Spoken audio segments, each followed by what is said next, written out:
Hello दोस्तों, कैसे हो आप लोग। आशा करता हूँ सभी लोग अच्छे होंगे। और story of night horror story channel पर आपका स्वागत है।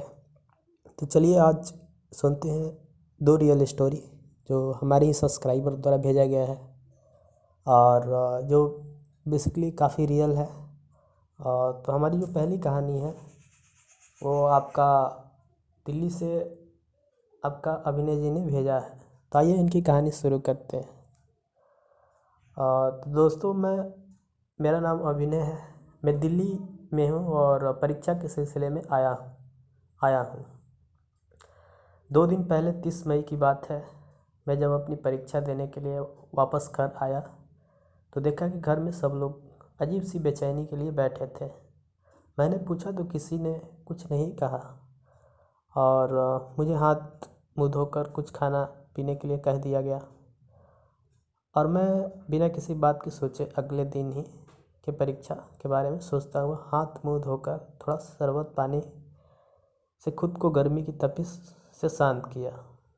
जब मैं थोड़ा आराम करके उठा तो सबकी बेचैनी के कारण मैंने पूछा तो मम्मी ने बताया कि कुरुक्षेत्र में दीदी के घर यानी मेरी दीदी के ससुराल में एक अजीब सी घटना घटी है। इसमें किसी को कोई नुकसान तो नहीं हुआ, मगर सब डरे हुए हैं और समझ नहीं आ रहा कि क्या किया जाए।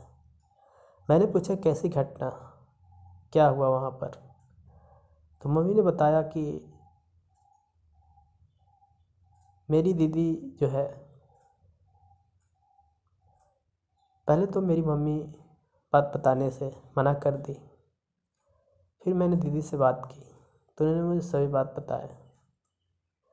तो दरअसल बात ऐसी थी कि जहाँ दीदी की सास ससुर रहते हैं वो जगह कुरुक्षेत्र से थोड़ी बाहर है।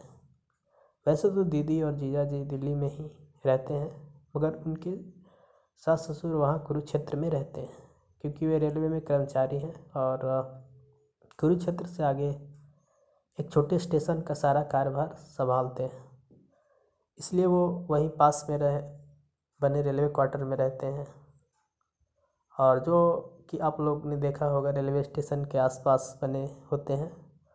और ऐसे ही क्वार्टर में 30 मई को मेरे जीजा जी और उनके पिताजी और उनके छोटे भाई सुबह करीब 8 बजे बाहर बैठे थे।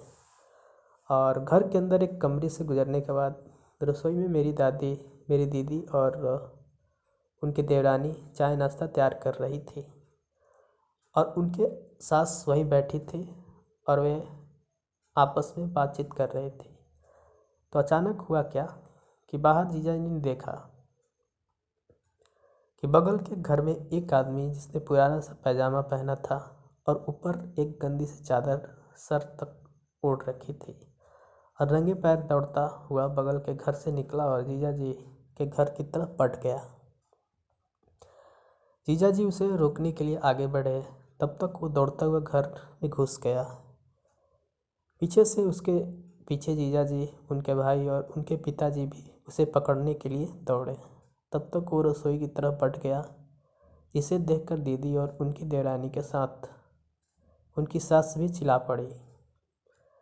मगर वो आदमी दौड़ता हुआ रसोई की दीवार में ईंटों से बनी जाली की तरफ, जिसमें मुश्किल से 4 या फिर 5 आधी ईंट के बराबर झरोखे बने थे, उसमें बढ़ गया और जैसे ही दीवार का पार करता हुआ बाहर निकल गया और गायब हो गया। तो इसके अतिरिक्त उसने और उसके वहाँ मौजूद सभी लोगों को देखा। तो ऐसी स्थिति और ऐसे जो परिस्थितियाँ हुई उस समय, लोग डर के काफ़ी सिकुड़ गए। वजह से कुछ देर के लिए सुन पड़ गए थे। मेरी दादी, मेरी दीदी और उनकी देवरानी को तो बुखार भी आ गया। जो देखा उसे झुठला भी नहीं सकते थे और किसी को बता भी नहीं सकते थे। तो दीदी के ससुर ने बताया कि यहाँ अक्सर रात को कोई लोग जो रेल दुर्घटना के शिकार हुए हैं और उन्हें घूमते हुए उन्होंने ही नहीं बल्कि आसपास के लोगों ने भी देखा है। मगर इस तरह की मुसीबत तो वहाँ आसपास वालों ने भी नहीं देखी। अगर किसी को बताया तो लोग समझेंगे कि हम अफवाह फैला रहे हैं।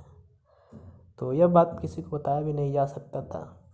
हालांकि इस बात में उन्होंने अपने घर ही तक रखने का फैसला किया और आसपास रहने वाले केवल 3 या 4 घर ही रेलवे कर्मचारी के हैं। उन्हें भी कुछ नहीं बताया, मगर किसी अच्छे और काबिल आलिम की तलाश कर रहे हैं ताकि अपने घर की सुरक्षा और इस घटना का मूल कारण पता लगा सके।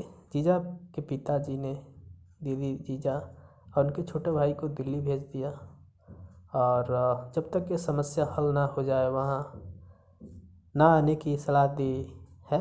पता नहीं इस वक्त क्या चल रहा होगा वहाँ, मगर ये घटना कोई इतनी साधारण नहीं है कि रोज़ घटती हो। हालांकि ये बिल्कुल सच्ची घटना है और एक एक शब्द इसका सच है। तो चलिए हमारी दूसरी कहानी जो अमित जी ने हमें भेजी है और इनकी कहानी सुनते हैं। तो मेरा नाम अमित है। मैं मुंबई के एक छोटे से इलाके में रहता हूँ। तो बात ऐसी है कि ये जो मैं आपको कहानी सुनाने जा रहा हूँ यह अभी हाल ही में हुआ है। तो मेरा नाम फारूक खान है और मैं 25 साल का हूँ। तो मैं जो आपको कहानी बताने जा रहा हूँ मेरे साथ घटी एक सच्ची भी घटना है। तो दोस्तों मैं कहने पर आता हूँ, तो मेरी शादी होकर कुछ ही दिन हो गए तो हमें बड़े घर की ज़रूरत थी, क्योंकि वो घर काफ़ी दिनों का और पुराना हो चुका था। खैर हम अपने घर के लिए काफ़ी तलाश में थे कि एक नया और अच्छा घर मिल जाए तो अच्छा होगा। और इसका मुख्य कारण क्योंकि मेरा छोटा भाई की शादी भी होने वाली थी, तो हमें एक एजेंट को बोला तो उसने एक घर बताया कि वे घर मेरे परिवार के लिए बहुत सही है। मुझे वो घर पसंद आ गया और मैंने जल्दीबाजी में एडवांस भी दे दी और हम सब उस घर में जल्दी ही शिफ्ट हो गए। पहले दिन मेरी वाइफ कुछ सामान साफ़ कर रही थी तो अचानक उसके सामने से कोई औरत गुजरी। उसने समझा अम्मी है, लेकिन थोड़ी देर बाद ही अम्मी का फ़ोन आया तो उसने सोचा कि अम्मी मेरे सामने अभी छत पर गई है तो फ़ोन किसने किया होगा। फिर उसने बिना फ़ोन उठाए छत पर चली गई और चेक करने लगी तो वहाँ कोई भी नहीं था। फिर वो तुरंत नीचे आकर अम्मी को फ़ोन लगाया कि आप तो ऊपर छत पर थे और आप कहाँ चले गई। तो अम्मी ने कहा कि मैं तो सुबह ही तुझे बताए बिना बाज़ार निकल गई थी। ये सब सुनकर मेरी पत्नी काफ़ी चौंक गई और काँपने लगी। तो शाम को जब मैं घर आया तो मुझे मेरी पत्नी ने सब कुछ बताया। तो मैंने कहा कि ये सब तुम्हारा सिर्फ वहम है। दूसरे दिन अम्मी रसोई में मछली साफ़ कर रही थी तो पीछे से किसी ने अम्मी के बालों को खींचा। तो जब अम्मी ने घूमकर देखा तो वहाँ पर कोई नहीं था। अम्मी भी बुरी तरह घबरा गई, लेकिन उन्होंने मुझे कुछ नहीं बताया। तीसरे दिन मेरी पत्नी की माँ का फ़ोन आया कि उसके पिताजी की तबीयत ख़राब है। तो मेरा जाना नहीं हो सका तो मैंने अपनी पत्नी को स्टेशन छोड़ के आ गया। रात को जब मैं अपने बेडरूम में सो रहा था तो मुझे नींद नहीं आ रही थी। जब मैं उठने लगा तो मैं उठ नहीं पाया, जैसा कि आप रूहानी ताकतों ने मुझे रोक रखा हो या फिर कैसी ऐसी नेगेटिविटी, एक प्रकार से अलग ही एनर्जी लग रही थी। फिर थोड़ी देर बाद मैं उठा पाया और उस दिन अंतिम बार उस घर में सोया। और इसके अतिरिक्त मैंने ऐसा कभी घटनाएं नहीं देखी और इसके बाद हमारे साथ कोई घटनाएं नहीं घटी जब हमने घर में आ गए। तो यही है और यही कहानी है। और आप लोग बताइएगा कहानी आपको कैसे लगी, और आपको अच्छी लगी तो आप कमेंट कीजिएगा आप किस टॉपिक पर कहानियाँ सुनना चाहते हैं, और लाइक सब्सक्राइब कीजिएगा। तो मिलते हैं किसी और वीडियो में। तब तक bye and take care. Hello दोस्तों, कैसे हो आप लोग? आशा करता हूँ सभी लोग अच्छे होंगे।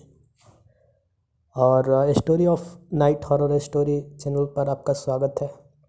तो चलिए आज सुनते हैं 2 रियल स्टोरी जो हमारे ही सब्सक्राइबर द्वारा भेजा गया है और जो बेसिकली काफ़ी रियल है। तो हमारी जो पहली कहानी है वो आपका दिल्ली से आपका अभिनय जी ने भेजा है। तो आइए इनकी कहानी शुरू करते हैं। तो दोस्तों मेरा नाम अभिनय है। मैं दिल्ली में हूँ और परीक्षा के सिलसिले में आया हूँ। 2 दिन पहले 30 मई की बात